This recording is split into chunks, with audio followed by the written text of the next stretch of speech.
And so being around your experience and listening to your stories is great.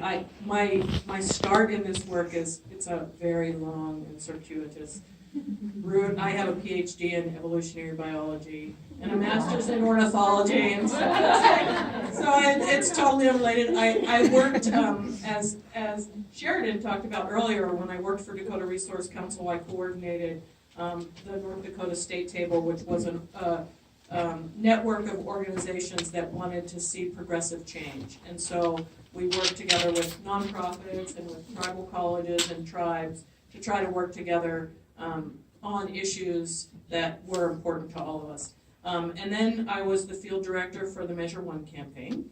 And then I had this opportunity to do this work. I've been, I don't know if any of you are familiar with the Unitarian Church in Bismarck, but I'm very active there, and that is really heart work. It's human rights work. And so when this legislative session was coming up, I really knew that I wanted to try to do this work because it really is my heart work. It feels like I'm getting paid to do something that matters so much. And again, it's not just, I have testified a few times. It's very interesting. You have to be strategic. And I realized that maybe not as quickly as I needed to. Had I been more strategic earlier, had our organization been more strategic earlier, maybe things could have gone a little differently. But it really is, it is such a wonderful thing to be able to go up there every day and try to advocate for the things you think are important and to try to get people involved. And that's why this event is so amazing, to see all of you out here today, because you want to be able to have your voice heard. So. Thank you.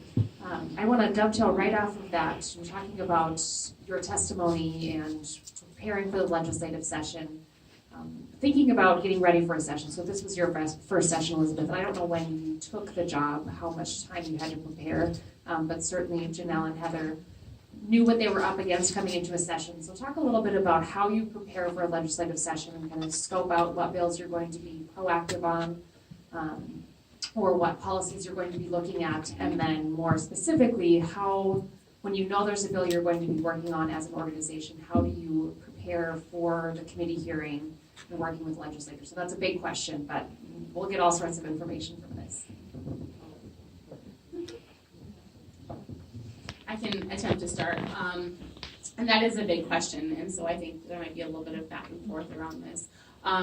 So from my perspective and from my experience, and this is my third legislative session, I don't think I've mentioned that before, so I had a little bit of experience coming into TFND. I had worked one legislative session at the chamber in my role there, and then now I've had two with TFND.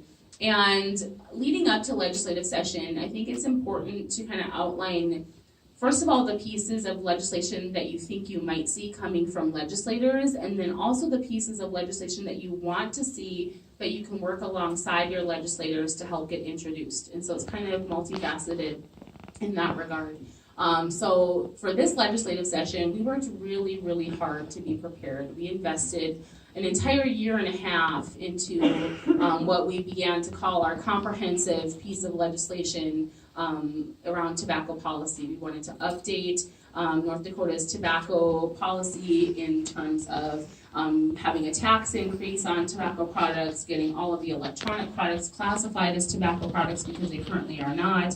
We wanted the licensing and fee structures updated and raised. We wanted the tax stamp re-implemented. We're one of only 2 states in the nation that don't have a tax stamp that would help monitor and track tobacco as it moves across the state and is sold. And so we wanted all of these things in one big kind of package piece of legislation. And so we worked alongside legislators for a year and a half to create and draft such a thing. And as we were doing that, we had tons of conversations about what would be palatable, what would be possible, what our hurdles would be and obstacles, and then what might come up that we wouldn't maybe necessarily be involved with drafting, what we would see in terms of standalone bills or policies that we might not be expecting, or policies that might not line up with what we're proposing, or that would even actively work against what we're proposing.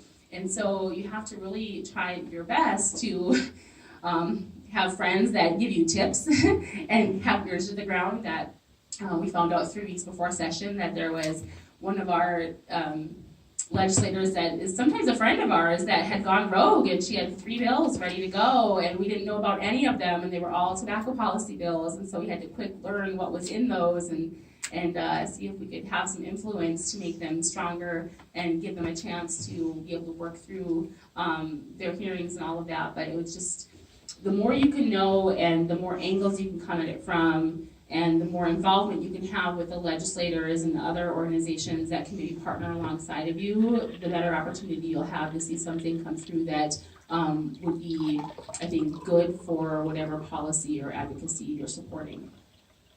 I'll stop there for a minute and who wants to jump in? So it is.